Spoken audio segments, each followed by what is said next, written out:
Hi, everyone. We are back, and I am so pleased to welcome Kelli Ware, soon to be Dr. Kelli Ware, uh, to the stage. And she's going to tell you how to show up as your amazing self and be the leader you are meant to be. Hello, everyone. I am so excited to be here. Lisa, thank you for the opportunity to share. So, today I am going to share with you all my story, and it is a story of harrowing overcoming. And I'm excited to share with you the story. And at the end of me sharing my story, I'm going to give you 5 steps on how you too can become the absolute best version of yourself. So when you look at me, what do you see? Let me guess. You see a beautiful Black woman who is dressed to the nines, right? Every hair is in place. She's got this big, bright, beautiful smile on her face. And she appears to have all of her stuff together. And I'm sure if you've read somewhere my bio, so you've seen a little bit of my resume, you heard Lisa introduce me as soon to be Dr. Ware. But things aren't always as they seem. You see, I come from a 2-parent household. My dad is an Army soldier who is tall, he's tan, he's clean cut, very handsome. My mother, well, if you're looking at me, you are looking at a picture of her. And she was the tall package. She too was beautiful. She was brown. She had the brains.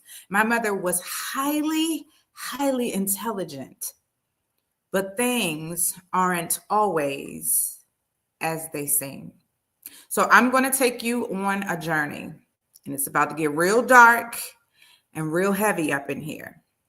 But if you stay with me, I promise you will be better on the other side. So I remember when I was hit with this startling revelation. And it was far sooner than anyone should ever have to come to this realization. You see, I was just 4 years old when I learned that monsters are not these fictional, mythical creatures that live under your bed or hide in the closet. No, they're actual people who can destroy lives in an instant. From age 4 to 9, I was sexually molested by a man and a woman. It was an experience of unbearable pain and bewilderment no child should ever have to experience. And you know that beautiful brown woman that I told you was my mother? Well, she knew exactly what was happening to me, and she did nothing to stop it. And so it was at that early age that I began to question my worth. I mean, if my mother didn't protect me, was I really worth being protected? Let me ask you this. When was the first time you questioned your worth?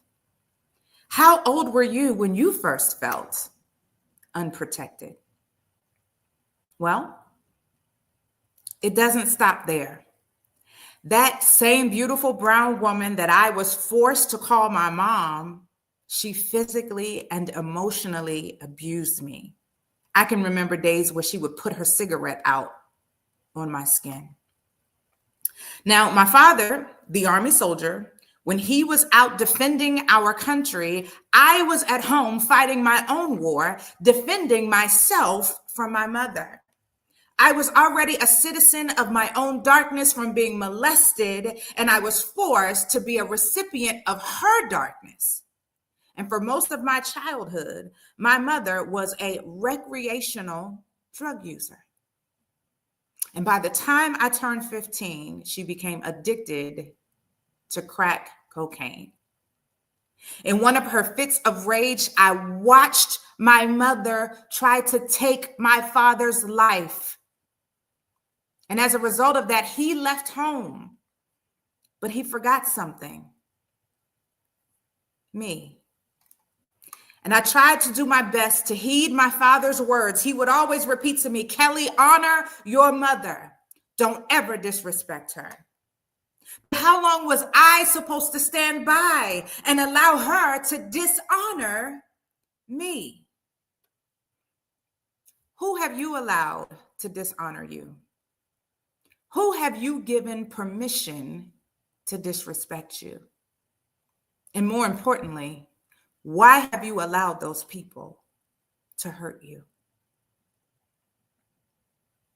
Now, by the age of 16, I left home.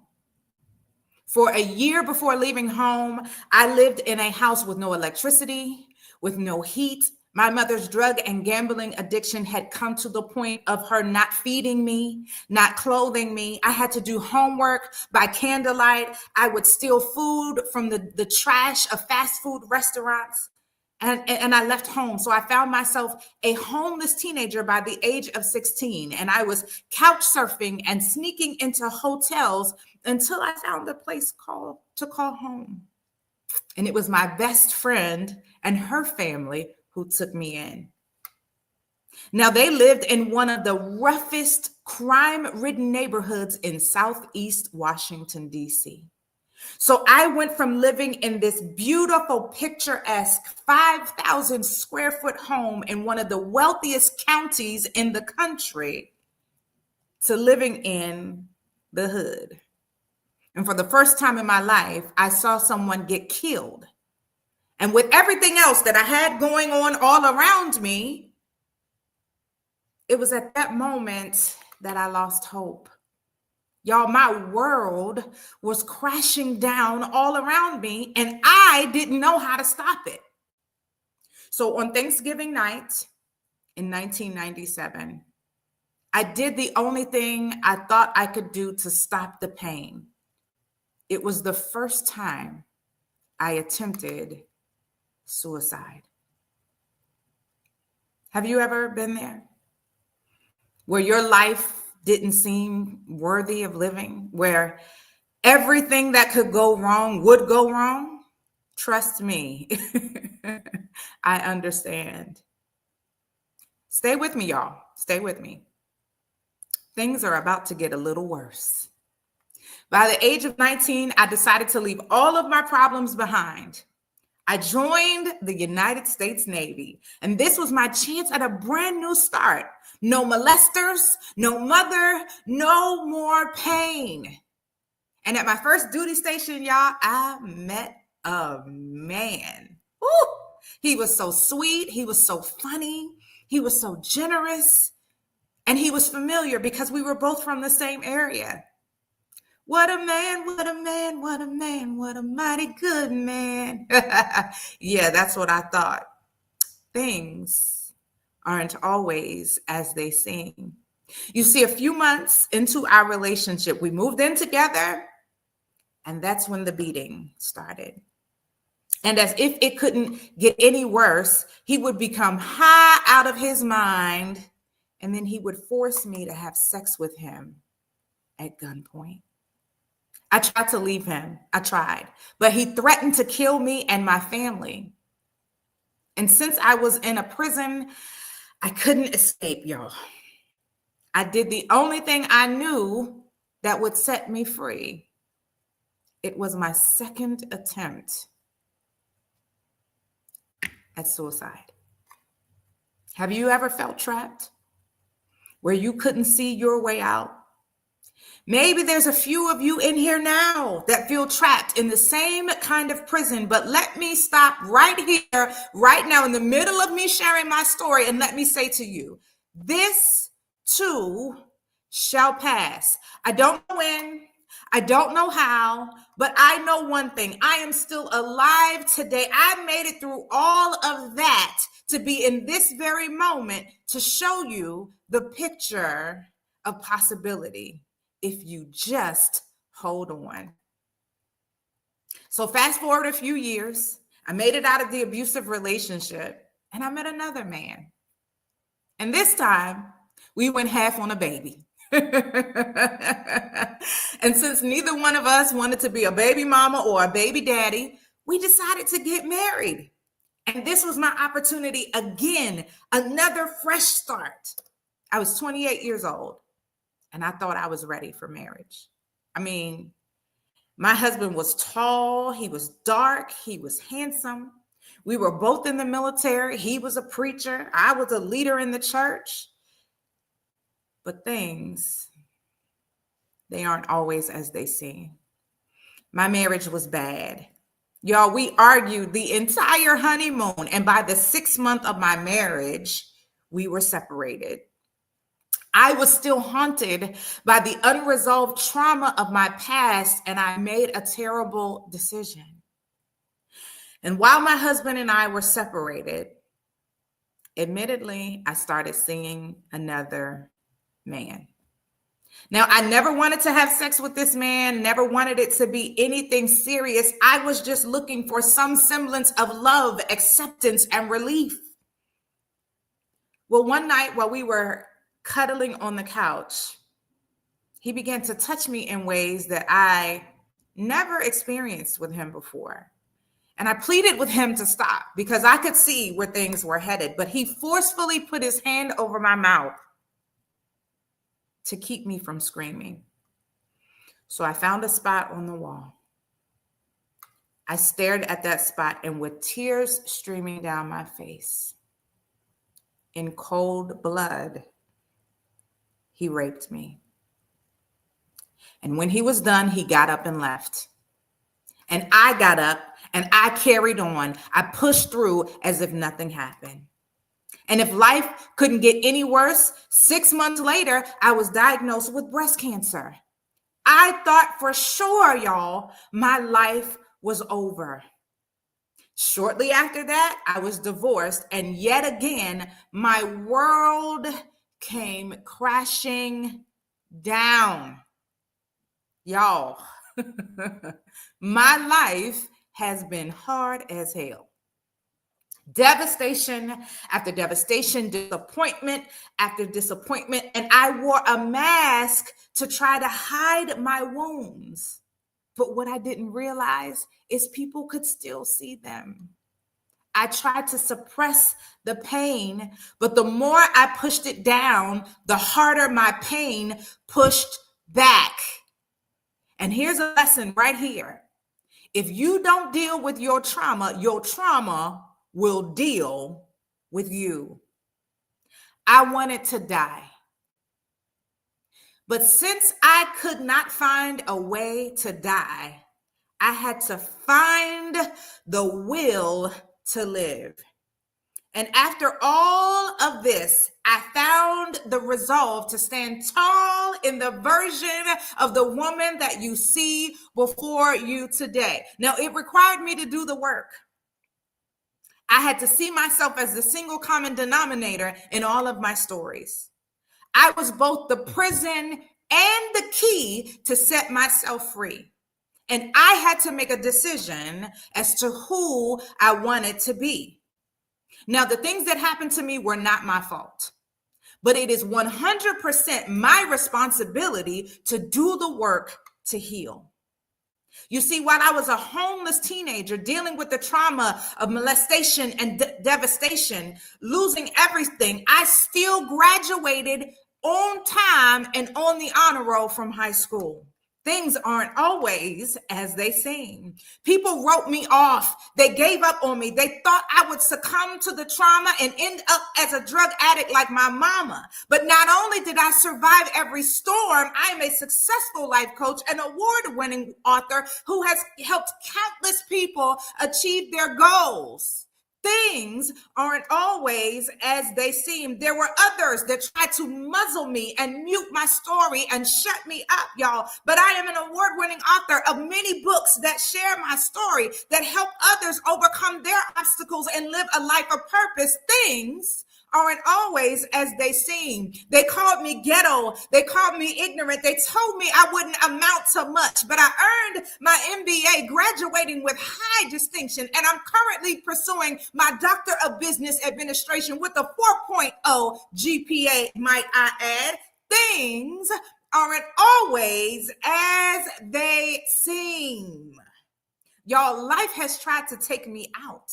But not only did I survive, but I am the picture of possibility. Now, I know what you're saying. Kelli, that's amazing. But how? How did you overcome all of that? Well, I'm glad that you asked.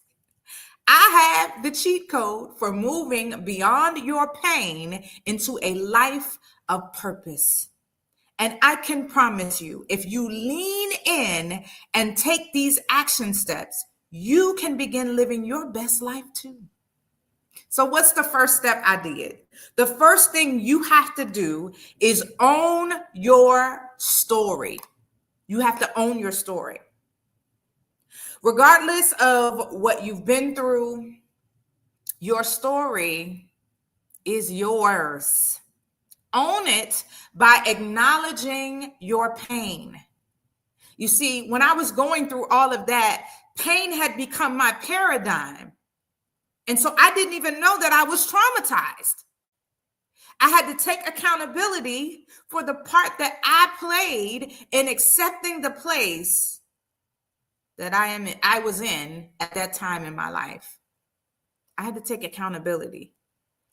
I didn't say these steps would be easy, but they would absolutely be worth it. So owning your story is acknowledging your pain, taking accountability for the part that you played in it. Now, here's the thing. Don't just apply the ownership and the accountability to the bad things. Also take pride in your accomplishments. Give yourself props for the things that you have already overcome, for the fact that you did not fold and you did not bend, but you learned that you had the strength to go through. So own your story, but you have to own all parts of your story. Don't hide anything. And then you have to be willing to give props to those that helped you along the way. There were many people that while I was experiencing some of the darkest moments in my life, they were there for me. Many women that stepped up as mother figures to try to help me. Many people who looked at me and had mercy on me. They knew I was going through hell. And instead of holding me responsible for the foolishness I had done, they had mercy on me and they accepted me with love. That's my story. Terrible decisions that were powered by the trauma that I experienced. And I can't hide the fact that I did what I did. I own my story. And here's the thing, I told my story so that no one else would be able to hold my story over my head. So the first thing you must do is own your story, your complete story. The second step, free yourself. I'm about to drop the F-bomb. Free yourself through forgiveness. Now, I know. What they did was deplorable. It was despicable, and it was downright evil. But the only way that you can live the life that you were designed to live is to forgive. I hate to break it to you.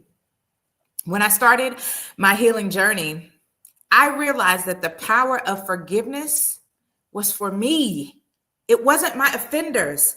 Forgiveness is not saying that what they did was okay, but what it is saying is that I'm not going to allow what they did to have power to push me into things or push me into a life that I was never supposed to live. When I chose to forgive them, it set me free.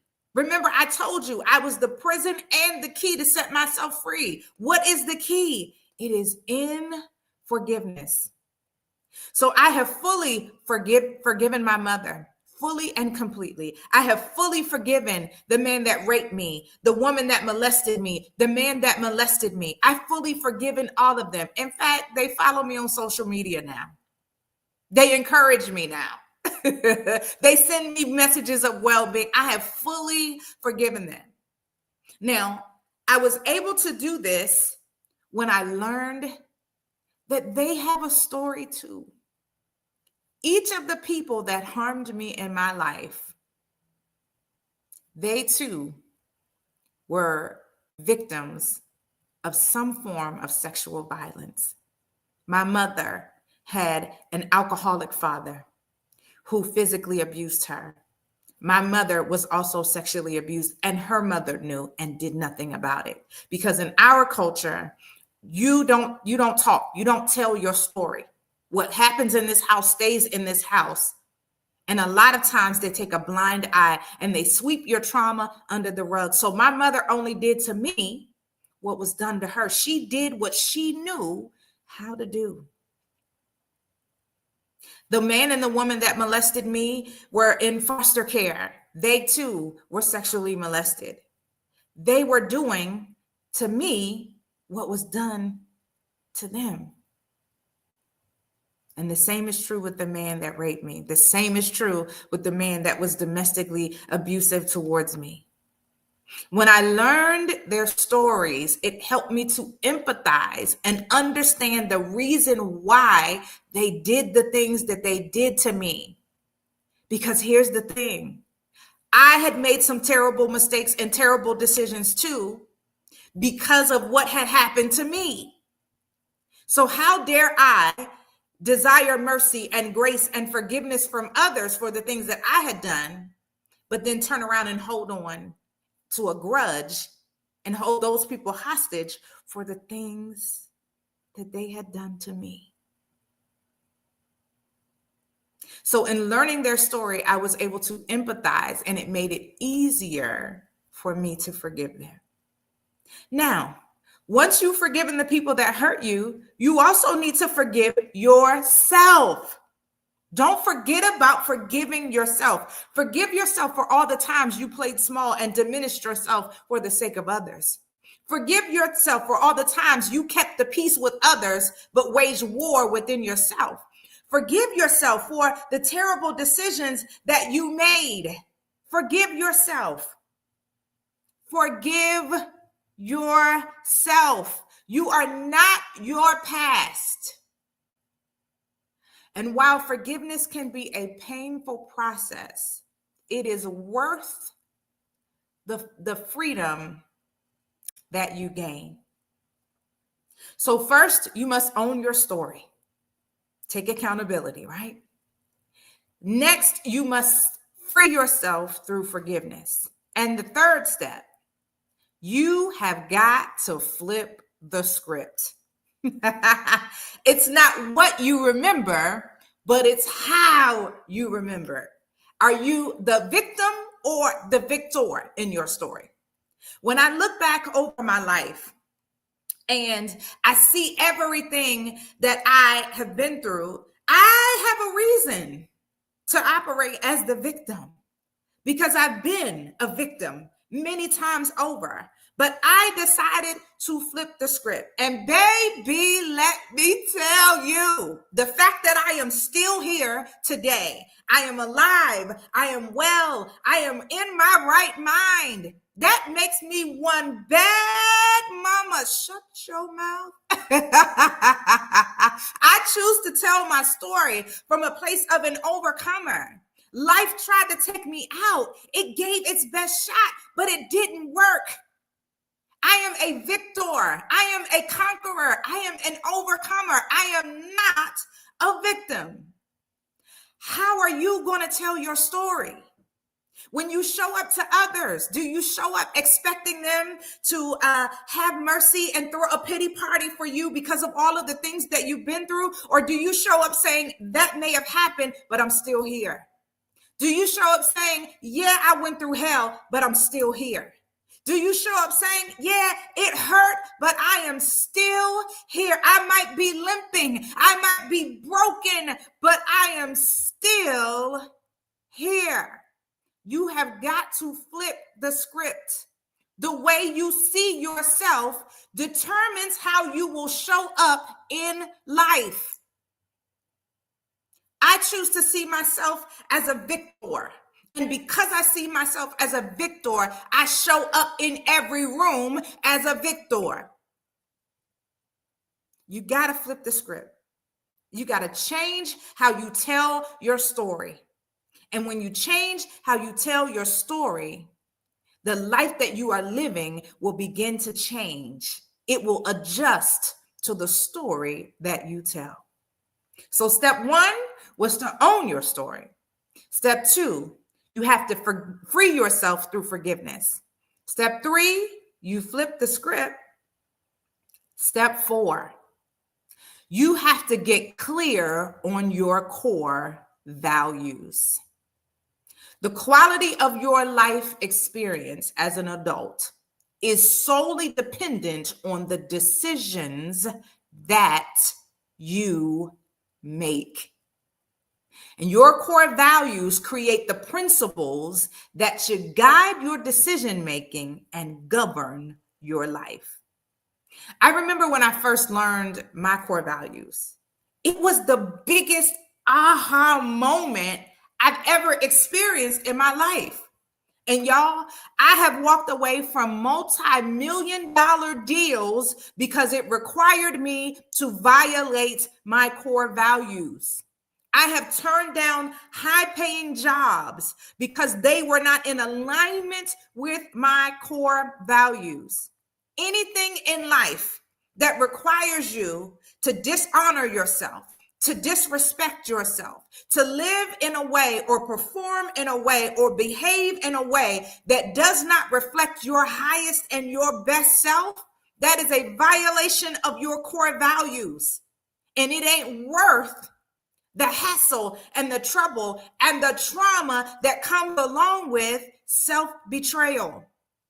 You have to learn what your core values are. Every decision that I make, whether what restaurant I go to, who I'm going to hang out with, what job I'm going to do, what speaking engagement I am going to take, it determines how I move.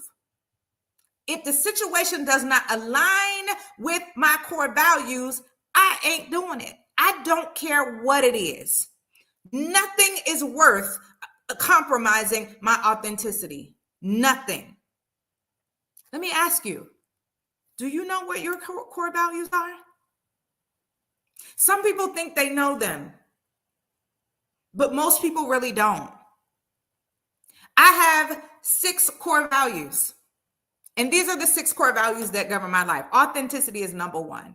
If I can't show up as my authentic self, listen, that ain't for me. Number 2 is honesty. You've got to be honest. You have to be honest with me. If it's going to force me to lie or you going to lie to me, absolutely not. I can't do it. I would much rather have the ugliest truth than the most beautiful lie. The next thing is family. I am a family-oriented woman. If the environment doesn't feel like family, it ain't an environment for me to be in. The next thing is fun. It has to be fun. I'm not doing anything. I understand the work is hard, but hard work doesn't mean it doesn't have to be fun. If it ain't fun, I ain't doing it. The next one is communication. The way you talk to me, the way information is conveyed to me is a big deal to me. The way that I talk, the way that I show up is a big deal to me. And if you are talking to me crazy, I can't be in that environment. And I'm not going to match your energy. I'm just going to remove myself. If it doesn't align, I can't be there. And lastly, the last one is forgiveness, y'all. Forgiveness is a core value of mine. I cannot be in an environment with people that are holding grudges against me. I'm going to make a mistake. I'm not perfect. Are you going to hold that mistake against me? Or are we going to realize the mistake, learn the lesson, and then move on? So if I'm in an environment, in a relationship, in a friendship, in a job, whatever it is, that is full of people that hold grudges, that don't know how to communicate, that are dishonest, these things are not in alignment with my core values. Therefore, it means I am not supposed to be there. I am not supposed to be involved. Do you know what your core values are? Once you become clear on your core values, you can create core life principles that govern and guide your every decision, because remember, your decisions determine the quality of life that you live. And after having understood and gotten clear on my core values, y'all, I don't do anything that does not suit me. And I am okay with that. I don't have FOMO. I don't have fear of missing out. because there's nothing that I am missing out on if it does not align with my core values. You have to become clear on your core values. So remember, step 1, you have to own your story. Step 2, you have to set yourself free through forgiveness. Step 3, you have to flip the script. Step 4, get clear on your core values. And finally, step 5, you have to recognize that you are the secret sauce. The world needs you, all of you, just as you are, the real you, not the you that you pretend to be, not the you that you think others want you to be, but the real you, not the watered down, the diluted version of you, not the version that you shrink to make everybody else comfortable, but the real you, your whole soul, your whole spirit, your total story. We need it all. My grandmother would say this: honey, whenever you walk into a room, you show up as your complete self, and either they can chew on you or they can choke. Neither one of them is your responsibility. Your authenticity is your superpower. Y'all listen, my grandmother makes the greatest sweet potato pie I've ever had in my life. I mean, y'all, it is good. People during the holidays come from miles around to get my grandmama's sweet potato pie. Now, she gave me the recipe, and I use all of the same ingredients that she uses. And in fact, I went so far as to use the exact brands of the ingredients that she used. Now, my pie comes out tasting pretty good, but it's not quite like hers. You know, have you ever tried to make a recipe and you thought you did it right and it comes out pretty good, but it ain't quite like the originator of the recipe. Why? Because my grandmother is the secret sauce. It's her. She is the secret sauce. Somebody could copy everything that you do, but they won't have the same results as you because it's not coming from you. You are the secret sauce. This is why I don't care when people try to steal parts of my story, when people steal the statements that I say. I'm full of zingers and one-liners, right? I don't even care if people try to copy my business model. None of that matters to me. In fact, I'm flattered. Why? Because you can do everything that I did in the same exact manner that I've done it, and you won't have the same results because I am the secret sauce. You are the secret sauce, and it's time for you to unleash your superpower on the world. Y'all, my past and the pain that I experienced is the pressure that produced the diamond that you see today. And as crazy as this might sound, I would not change one thing about my story. Now, you too can change or turn your pain into power. I'm not telling you something that I have not already done because you see the picture, the proof right here. Now, listen, I have given y'all the game, and I know that it's a lot. And some of y'all are thinking, I will never in a million years be able to do all that. And if that's you, don't worry. I know a girl who can help you. She's about 5'4", beautiful brown skin. Every hair is in its place. She's dressed to the nines. She has a beautiful, bright smile. And she is your powerful example of a born overcomer. You might be questioning your value. Your world might be crashing down all around you. Perhaps your past keeps coming back to haunt you. Take my word. Things aren't always as they seem.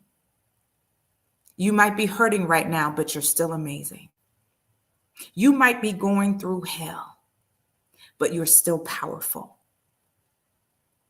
They might have harmed you, but you are still capable. And since you are still breathing, there is a major purpose that is still designed from your life. And if you can learn from my experience and follow those 5 steps, I believe that you too can live a life that is far better, far more fulfilling than you ever imagined.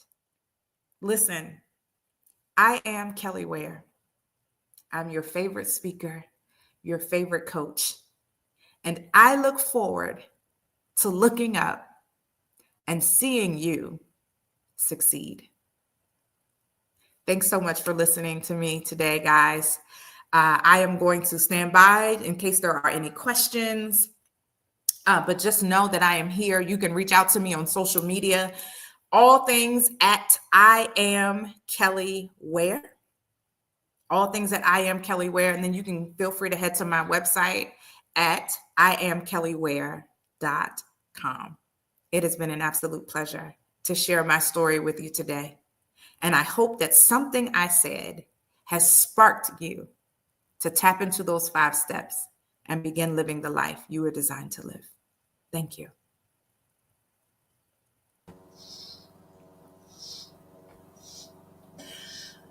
I'm so energized right now. I'm so energized. I'm so happy. Like, thank you, first of all, for telling your story and for reminding us. I mean, that they can chew on you or choke. That is something that will stay with me. But also reminding us that if you own your story, no one can hold it over you. That's it. No one can hold you prisoner with those secrets, right? I think that was absolutely amazing. Thank you so much for joining us. Thank you so much for bringing your power and your energy and your message to everybody here. I know you will continue to inspire our audience for many years to come with your words of wisdom. Thank you so much. Thank you for having me. It's been my absolute pleasure. We'll be right back with Silka Harvey from Bulgaria. So stay tuned.